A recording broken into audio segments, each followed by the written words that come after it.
Hello बच्चों, मेरा नाम है विवेक शर्मा और एक बार फिर से आप सभी का स्वागत करता हूं रेजोनेंस इंदौर के यूट्यूब चैनल पर। तो बच्चों, जैसा हमने लास्ट 2 वीडियोस में कर लिया था हमारी बीपीटी और कन्वर्स बीपीटी, हमने आपको उससे रिलेटेड सवाल भी दिखा दिए। आज हम आपको ट्राइंगल चैप्टर का तीसरा और सबसे इंपॉर्टेंट पार्ट दिखाने लेकर आए हैं। अब आप कहेंगे सर आप तो कह रहे थे वही इंपॉर्टेंट है।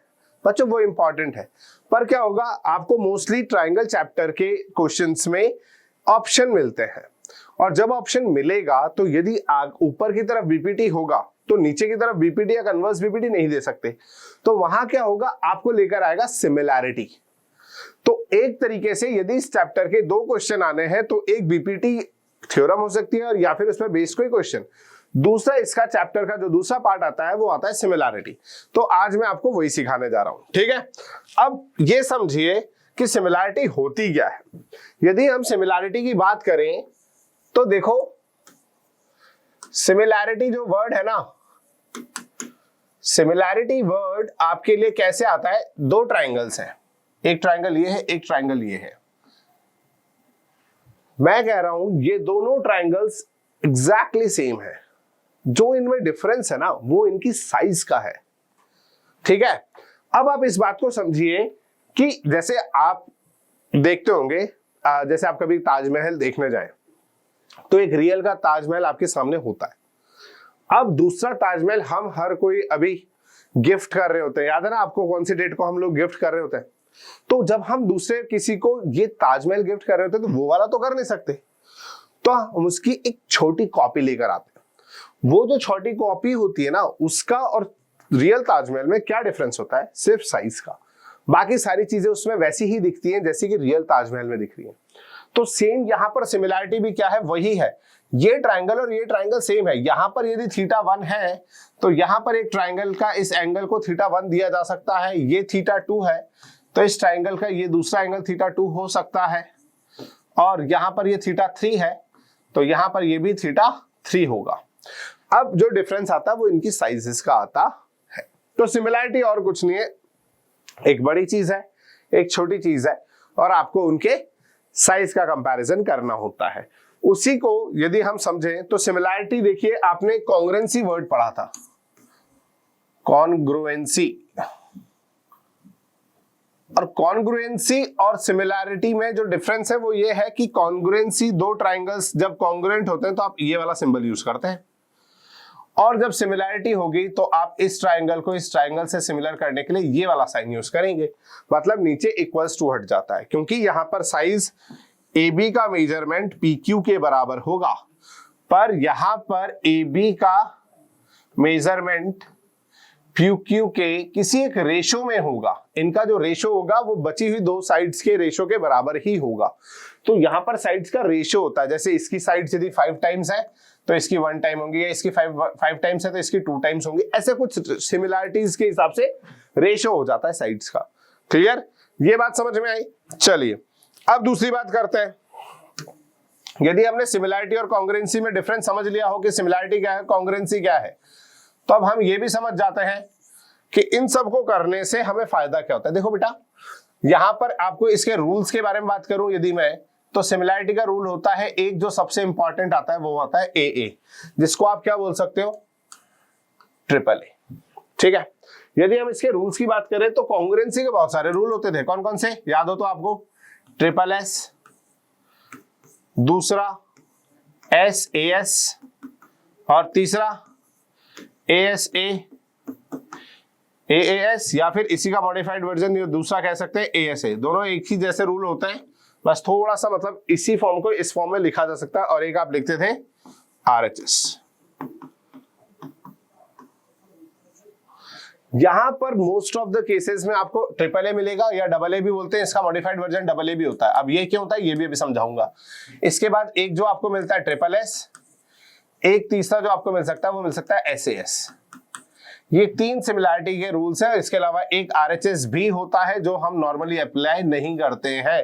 10th बोर्ड में अभी तक आपने किसी भी क्वेश्चन में अप्लाई करने की जरूरत नहीं पड़ेगी, RHS होता जरूर है, ठीक है।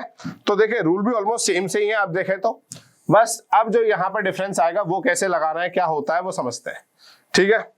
चलिए, तो AAA और AA क्यों सेम है पहले तो ये समझ लेते हैं। देखो बेटा, एक ट्राइंगल है, इसका एक एंगल है मान लीजिए 40 है, एक एंगल 50 है। क्या बच्चे मुझे ये तीसरा एंगल बता सकते हैं कि सर ये वाला एंगल कितना होगा? सोचिए, 40 है, 50 है, टोटल ट्राइंगल के तीनों एंगल्स का सम 180, तो ये कितना होगा? एनी हाउ 90 ही होगा। यस और नो? अब यदि मैं दूसरा छोटा ट्राइंगल ले लूं जिसका ये एंगल 40 है और मैं कह दूं ये 90 है, इधर 40 50 दिया हुआ था, इधर 40 90 दिया हुआ है। एक बात बताओ, यहां का तीसरा एंगल ऑटोमेटिकली कितना आ जाएगा? 50 आएगा ना, ट्राइंगल के तीनों एंगल्स का सम 180 प्रॉपर्टी से। तो जब एक बात बताओ, दो एंगल बराबर हो जाएंगे, यहां भी 40 50 हो गया, यहां भी 40 50 हो गया, तो ट्राइंगल का तीसरा एंगल तो ऑटोमेटिकली बराबर आ रहा है। लॉजिकली यदि ट्राइंगल के दो एंगल्स बराबर है तो तीनों एंगल्स भी बराबर ही होंगे, क्योंकि इन दोनों के बाद तीसरा एंगल 90 ही बचता है। यहां भी ये दो है तो तीसरा एंगल ऑटोमेटिकली कितना बचता है? 90 ही बच रहा है। तो इस हिसाब से आप डबल ए लगाएं चाहे ट्रिपल ए लगाएं, बात सेम हो जाती है। अब इसके बाद आता है ट्रिपल एस वाला रूल कैसे लगेगा यहां पर। नॉर्मली ट्रिपल एस का रूल लगाना मतलब फिर सिमिलरिटी में कुछ बचता नहीं है, पर क्या है, जैसे ये है, ये दो ट्राइंगल्स है, इसमें ये 5 है, इसमें ये 7 है और ये 9 मान लेते हैं। तो अब आप इसमें क्या कीजिए, यहां पर इसको 25 कर दीजिए, यहां इसको 35 कर दीजिए और यहां इसको 45 कर दीजिए। तो ये दोनों ट्राइंगल सिमिलर हो जाएंगे। किस रूल से? सेकंड वाले से। क्यों? क्योंकि साइड्स का रेशियो देखिए, 5 का 25 से 5 टाइम, 9 का 45 से 5 टाइम और 7 का 35 से 5 टाइम। रेशियो सेम आ रहा है। जब तीनों साइड्स का रेशियो सेम आएगा तो आप कौन सा रूल लगाएंगे? Side side side rule. ठीक है, ये किसमें आ गया आपका? सिमिलरिटी का सेकंड रूल। अब हम तीसरे वाले की बात कर लेते हैं, एसएएस की। अब इस एसएएस में क्या होगा बेटा, ये वाला ट्राइंगल इस वाले दूसरे बड़े वाले ट्राइंगल से है और यहां पर आपको बोला गया ये 5 है, ये 7 है और इनके बीच का ये जो एंगल है ये 40 डिग्री मान लीजिए, मान लेते हैं। तो अब यहां पर यदि सिमिलरिटी लगनी है तो इसको 25 होना पड़ेगा। अब 25 का रेशियो यदि मैं 5 से देखूं तो 5 टाइम दिख रहा है, तो अब 25 के साथ या तो ये साइड या ये साइड, कोई भी एक साइड 35 ही होगी, ये बात भी कंफर्म हो गई है। ठीक है, तो साइड और साइड का रेशियो तो मिल गया। अब जो तीसरी सबसे इंपॉर्टेंट बात है कि इन रेशियो के बीच वाला जो एंगल है साइड्स का 40 डिग्री जो है वो यहां होना चाहिए। यदि बच्चों ये 40 यहां ना होकर यहां आ जाए तो ये ट्राइंगल सिमिलर नहीं होंगे। ये बात इसलिए समझा रहा हूं क्योंकि बच्चे कई बार देखते हैं अरे 5 है, 7 है, 40 है, यहां 5 टाइम्स है, यहां 5 टाइम्स है, यहां 40 भी है। ऐसा नहीं होगा बच्चों। ये बात आप बहुत ध्यान से देख लीजिएगा कि यदि साइड साइड है और उसमें आप रूल लगाना चाहते हैं एसएएस, तो जैसा कॉन्ग्रुएंसी में होता था कि आपका साइड्स का रेशियो और उनके बीच बनने वाला एंगल होता था, वैसे ही यहां पर भी ये दो साइड्स हैं तो उनके बीच में बनने वाला ये एंगल होना चाहिए। मतलब 40 यही एंगल होगा, 40 डिग्री। यदि ये है तो आप एसएएस लगा पाएंगे, हाँ बोल पाएंगे, अदरवाइज ना कर देंगे। बात समझ में आई? चलिए, तो अभी तक आपने सिमिलरिटी के रूल्स देख लिए कौन कौन से। ट्रिपल ए या डबल ए आप बोल दीजिए, ट्रिपल एस बोल दीजिए, जो नॉर्मली नहीं लगे बस आपको पहचानने के लिए दिया जा सकता है। और तीसरा एसएएस जो हमने यहां लगाया। अब इसके बाद एक छोटी सी बात ये भी कर लेते हैं ताकि हमें एक चीज बहुत अच्छे से समझ में आ जाए कि हम ये सवाल कैसे करने वाले हैं।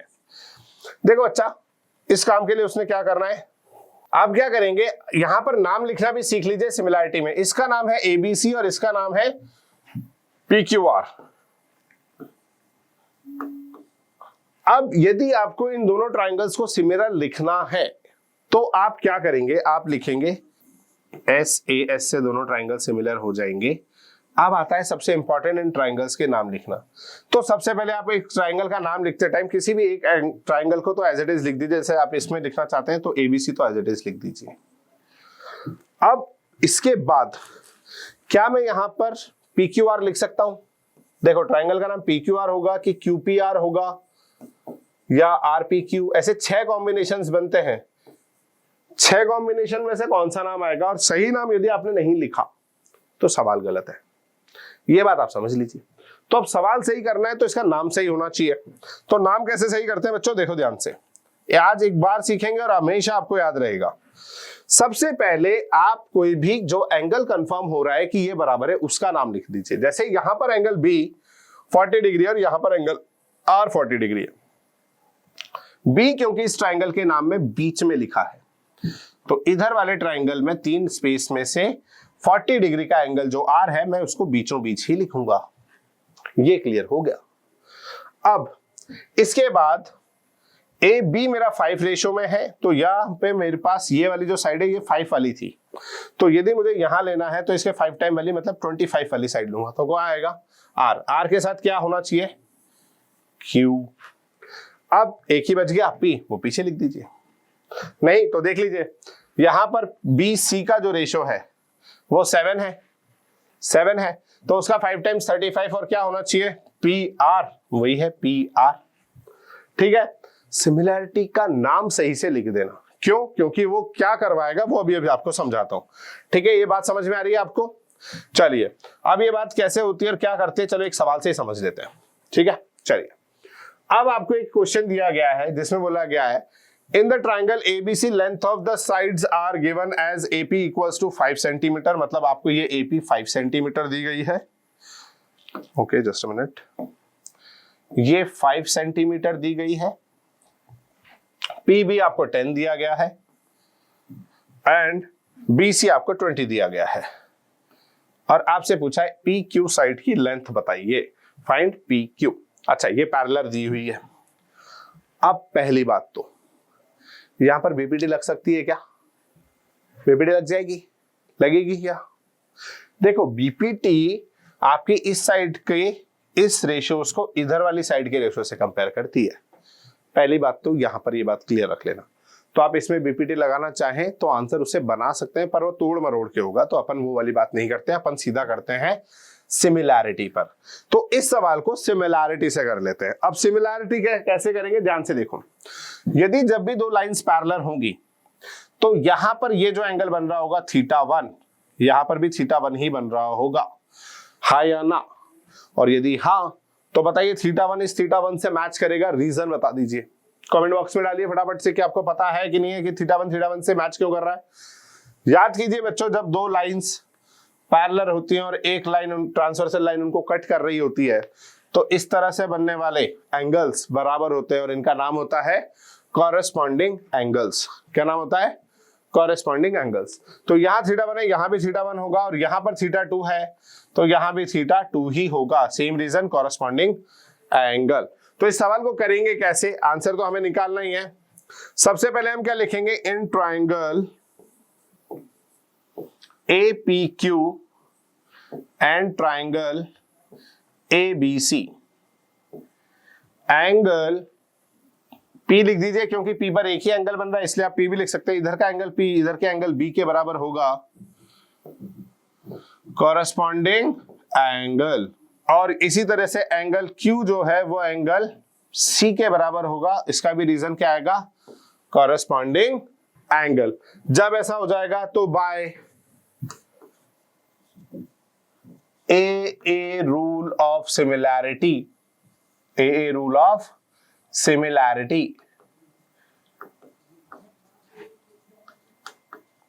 AA rule of similarity आप देखेंगे तो triangle APQ similar to triangle.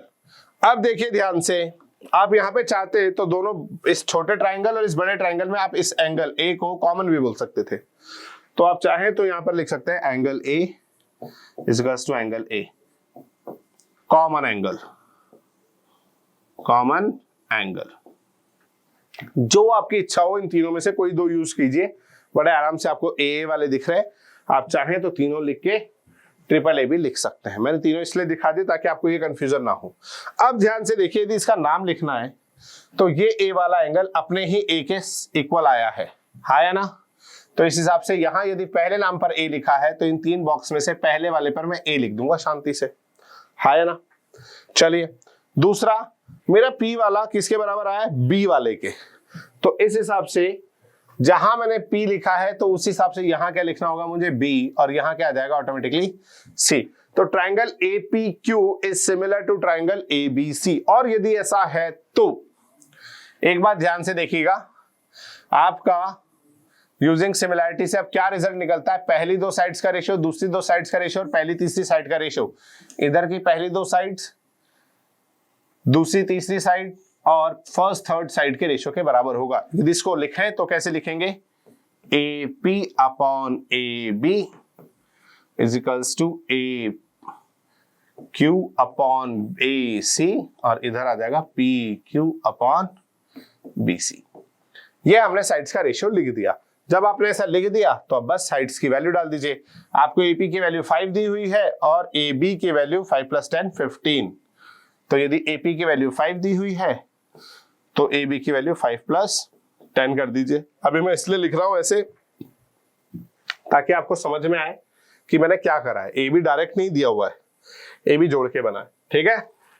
ऐसे इधर आपको इसकी पी क्यू की लेंथ निकालनी है, जबकि आपको बीसी की लेंथ 20 दे रखी है। तो पी क्यू की लेंथ आपको निकालनी है, मतलब इस पोर्शन से हमें कोई काम नहीं है, पी क्यू की लेंथ हमें निकालनी है, जबकि बीसी की लेंथ हमें कितनी दे रखी है, 20। तो अब बस आप यहां पे सॉल्व कीजिए। क्या करना है इसको, 5/15 is equals to P Q upon 20। Simple logic से अब आप क्रॉस मल्टीप्लाई कर दीजिए तो पी क्यू की जो वैल्यू है that will be equals to 20 × 5/15। हाँ या ना, दिख रहा है आपको, यस और नो। अब इस हिसाब से यदि आप इसको काटेंगे तो यहाँ पर 5 के टेबल से 3 टाइम कट जाएगा और पी क्यू की वैल्यू जो है वो आपकी कितनी आ जाएगी, 20/3। आंसर खत्म। सेंटीमीटर है इसलिए यूनिट जरूर लगेगा। ये यूनिट आपको हाफ मार्क जरूर देती है, ठीक है। तो इसको अच्छे से लिखिए ताकि गंदा भी ना दिखे, ठीक है। तो पी क्यू की लेंथ कितनी हो जाएगी आपकी, यदि ये 20 है तो ये कितना हो जाएगा, 20/3। क्लियर, समझ में आया। इस तरीके से आप सिमिलैरिटी लगा सकते हैं। अब आपने क्या सीखा, इसको हाथों हाथ चेक करते हैं। आइए, check if this two triangles are similar और not, and if yes then मुझे बताइए कि इनके नाम क्या होंगे। इधर आपको दिया है पी क्यू आर और इधर आपको दिया है एक्स वाई जेड। तो पहले तो ये देखिए क्या ये सिमिलर है भी या नहीं है, ठीक है। यदि आपको दिखता है कि ये सिमिलर है तो इनके नाम देखिए, फिर मैं आपको बताता हूं कि ये सिमिलर है या नहीं है। फटाफट से देखिए, मैं आपको 30 सेकंड का टाइम देता हूं, फटाफट से स्टार्ट कर देते हैं। चलिए देखिए फटाफट से, आप कर पा रहे हैं या नहीं कर पा रहे।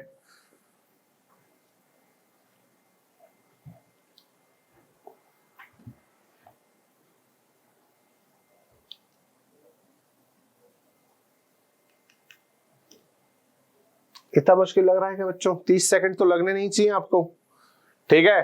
देखिए अभी भी यदि आप नहीं सोच पाए हैं तो फिर आपको वापस से एक बार इस वीडियो के स्टार्टिंग में जाइएगा और मैच कीजिएगा। हो गया आपका टाइम खत्म। चलिए देखें कितने बच्चों ने सही आंसर लिखा है। सबसे पहली बात तो क्या ये सिमिलर है, तो बिल्कुल है। कैसे है, ध्यान से देखिए। यदि एक एंगल 60 है, एक एंगल 70 है, तो इस एंगल की वैल्यू आप एंगल सम प्रॉपर्टी से निकालेंगे तो ये एंगल आपका 50 आएगा, हाँ या ना। तो ये एंगल आपका आ गया 50। यहां 60 है, यहां 50 है, तो ये एंगल ऑटोमेटिकली कितना आ जाएगा, 70। ये भी एंगल सम प्रॉपर्टी से। अब दोनों ट्राइंगल के तीनों एंगल्स बराबर हैं, दो भी हो जाते तो भी हमारा काम था। जब हमने ये 50 निकाला हमारी श्योरिटी तो तभी हो गई थी।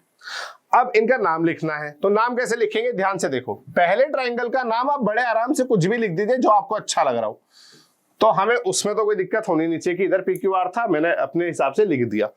इस पहले नाम को लिखने में आपको कुछ नहीं सोचना है। सोचना ही आपको वो है जब दूसरा ट्राइंगल का नाम लिखें, क्योंकि ये बहुत समझदारी से आएगा। अब यदि आपने पी क्यू आर लिख दिया है तो P का एंगल वैल्यू है 60 और यहां X की एंगल वैल्यू है 60। तो इस हिसाब से यदि P पहले नंबर पर है तो X भी पहले नंबर पर ही होगा।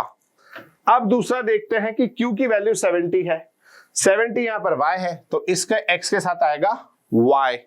और तीसरा यहां R जो कि 50 है तो यहां Z 50 हो जाएगा और इस हिसाब से यहां पर PQR ट्राइंगल सिमिलर हो जाएगा ट्राइंगल XYZ के।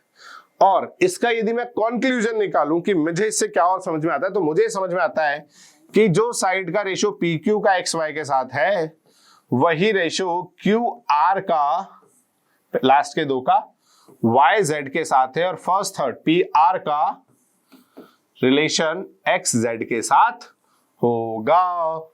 बात समझ में आई। ये सिमिलैरिटी ये देखकर आप ये पहचान सकते हैं कि एंगल P, आपका एंगल P जो है वो एंगल X के बराबर होगा, एंगल Q जो है वो Y के, और एंगल R जो है वो Z के। अब ये बात मैं क्यों बोल रहा हूं, मान लीजिए मैंने आपको बोला कि ट्रायंगल ABC सिमिलर ट्रायंगल है QRP के। तो अब जब आपको बिना, अच्छा उसने मेरे को ट्रायंगल भी नहीं दे रखा है, सिर्फ ये नाम दिया है कि ABC ट्रायंगल जो है वो सिमिलर है QRP के। तो मेरे दिमाग में क्या जाता है कि ये बात कि एंगल A जो है एंगल Q के बराबर है, एंगल B एंगल R के, और एंगल C जो है वो P के बराबर आ रहा है। ये मैं सिर्फ सिमिलैरिटी के साइन को देखकर ही समझ जाता हूं। Same for the ratio of the sides, AB का रेशियो QR के, BC का रेशियो RP के, और AC का रेशियो QP के बराबर होगा। चलिए बात समझ में आई। चलिए अब इसके बाद हम करते हैं एक और लास्ट सवाल। अब यहां पर भी ये प्योर केस सिमिलैरिटी का है या नहीं है, पहले तो ये समझ लेते हैं, उसके बाद ये समझते हैं कि क्या इसमें बीपीटी लगाई जा सकती है नहीं, और उसके बाद आता है अपना सवाल। तो ध्यान से देखो सवाल क्या बोल रहा है। Diagonals AC and BD of a trapezium ABCD with parallel AB parallels to DC intersect each other at the point O using a similarity criterion। अच्छा उसने खुद ने ही बोल दिया कि using similarity criterion, मतलब सिमिलैरिटी से ही करना है। किसी के दिमाग में यदि इसमें बीपीटी लगाने की आ भी गई हो तो भी लगाना मत, क्योंकि क्वेश्चन मार्क्स नहीं देगा। Using a similarity criterion for two triangles, show that AO upon OC is equals to OB upon OD। OA कहां है, ये रही, OC कहां है, ये रही, OB कहां है, ये रही, और OD कहां है, ये रही।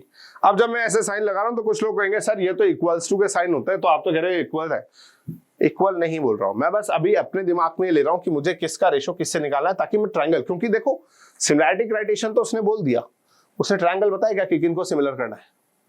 तो पहले मेरे दिमाग में आना चाहिए कि इन साइड्स को मिला के मैं कौन से ट्रायंगल की बात कर सकता हूं। चलिए तो अब मैं आता हूं, तो एक तो मैं AOD और BOC वाले ट्रायंगल की बात कर सकता हूं, बट प्रॉब्लम ये है कि मुझे यहां पर एक प्रॉब्लम आ रही है। मैं इसमें एक वर्टिकली एंगल बराबर ढूंढ लूंगा, जो कि होता है। इसके बाद मुझे इसका कोई भी एक एंगल A या D का ये छोटा पार्ट उधर B और C के छोटे पार्ट के बराबर नहीं मिल रहा, मैं चाहे जितना दिमाग लगा लूं। तो मैं क्या करता हूं, मैं करता हूं एक और काम, मैं इस बार इन दोनों ट्रायंगल्स की जगह ऊपर नीचे वाले ट्रायंगल्स देता हूं, क्योंकि उसने ये भी बोला हुआ है कि ये साइड्स पैरेलल हैं, और जब लाइंस पैरेलल होती हैं तो उनको ज्वाइन करने पर ये अल्टरनेट एंगल्स बन जाते हैं। एक ही लाइन से इंटरसेक्ट करो तो यहाँ कोरस्पॉन्डिंग एंगल बन जाते हैं। ऐसे कई तरीके की चीजें हमें यहाँ मिल सकती हैं जब लाइंस पैरेलल हो। तो उस हिसाब से यदि मैं जाऊं तो मेरे दिमाग में ये बात कंफर्म आ जाती है कि यहां पर मुझे ये दो ऊपर नीचे के ट्रायंगल्स लेने चाहिए। ठीक है, तो मैं ट्रायंगल 1 को ट्रायंगल 2 के सिमिलर करने के लिए लेके जाता हूं, और वो बहुत करना आसान है। कैसे? सबको सबसे पहले दिखता है एंगल O के बराबर वर्टिकली अपोजिट एंगल से। तो सिमिलैरिटी क्राइटेरियन AA में मुझे एक A तो मिल गया, है ना। अब अच्छा आप कहोगे सर SS क्यों नहीं लगा रहे, तो बेटा दो साइड तो ऑलरेडी उसको रेशो में चाहिए। यदि रेशो में चाहिए तो मैं SS या SSS वाला तो लगा ही नहीं सकता। SS भी इसलिए नहीं लगा सकता क्योंकि दो साइड उसने रेशो में मांग ली है। तो मेरे दिमाग में अब जो सिमिलैरिटी क्राइटेरियन मेरे दिमाग में आ रहा है वो सिर्फ A ही आ रहा है। तो AA के हिसाब से मुझे एक A तो मिल गया। अब दूसरा मैं ढूंढ लेता हूं। पैरेलल लाइंस है तो चलो अच्छी बात यह है कि मैं इसमें ऑल्टरनेट इंटीरियर एंगल लगा दूंगा, है ना। चलिए तो आप लिखना कैसे इसको, सबसे पहले आप इसमें लिखेंगे गिवन क्या दिया हुआ है, इन ट्रेपेजियम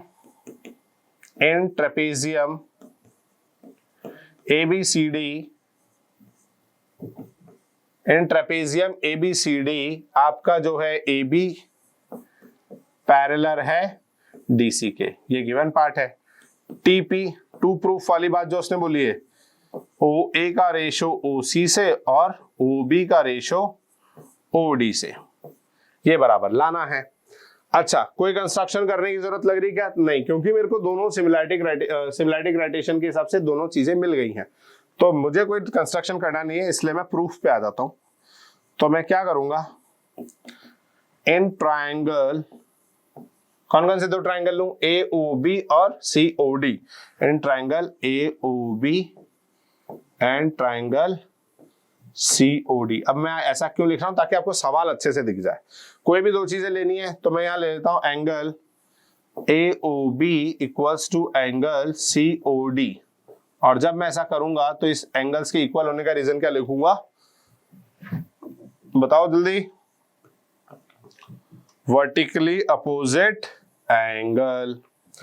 इसके बाद यदि मैं दूसरा देखूं तो मैं लिख रहा हूं एंगल BAO, एंगल BAO, जिसको मैं बराबर बता दूंगा आपके एंगल OCD के, OCD के। कोई डाउट? ठीक है, इसका रीजन आएगा AIA, ऑल्टरनेट इंटीरियर एंगल। ठीक है, अब इसके बाद इंपॉर्टेंट हो जाता है इसका नाम लिखना। ठीक है, तो बाय यूजिंग AA सिमिलैरिटी,